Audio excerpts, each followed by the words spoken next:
All right. Well, let's give this a little bit of a go. You might hear my dog or my wife, but what you're staring at on cue, what you're staring at here is a game that I'm working on. I'm having some fantastic help. Shout out to Blaster Toad. He's the man. But yeah, without further ado, I'll show you how far we've gotten. All right. So we're going to click play. Imagine this is, like your buddy and this is you, right? So we're going to make this one full screen. We're going to say our desired username is November. We're going to select our profile and we're going to host our match. So from here, and yeah, it's not perfect. We've made some adjustments and we have to figure out the rotation of some cards because the forward vector is now gone.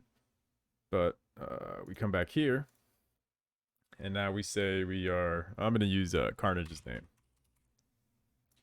And we're going to select an image. We select the other image and now we click join.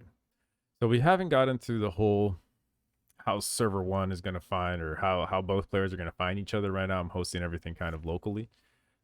So we're going through the process right now, and this is a smaller version of the screen, and we're going to revamp the board. It turns out that from this angle, we just have a lot of dead space. So we come back here, and as you can see, all of this dead space, and the red squares are just like debug lines, but all of this dead space we're going to convert into actual space. And as you can see here, we have the person's name, their health, which we haven't coded in yet, our name, our health, once again, hasn't been coded in yet. We've disabled the resource cost for cards, but and these are images that I just grabbed off Pinterest. This one right here, all the resource ones.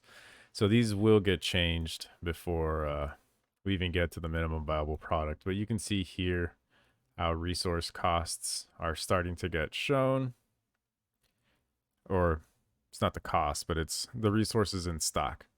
And yeah, once again, and this will be where cards can get played to the battlefield.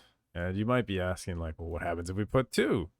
Well, there you go. You get to see the two. And I'm just going to lay all the cards in hand down into play. Now, the really interesting part is how does it look on the other side? So we're just going to quickly lay these down so we can go back to the larger screen. Oops, put it in the wrong spot. We'll drop some of these same cards out here. Yeah, they're all bugging out, and we'll work on that throughout the next week. So we didn't get a lot of resource cards, but we were able to fill this out pretty well. So if we come back, this is how the board is starting to look. Now, we haven't gotten to the point where we're going to start talking about or showing the attack damage and power of some cards. And as you can see, maybe some of you can, down here in the lower left corner, we do have some text, and right now we don't have hover effects really enabled, but everything in due time. I appreciate everybody. That's it in a nutshell.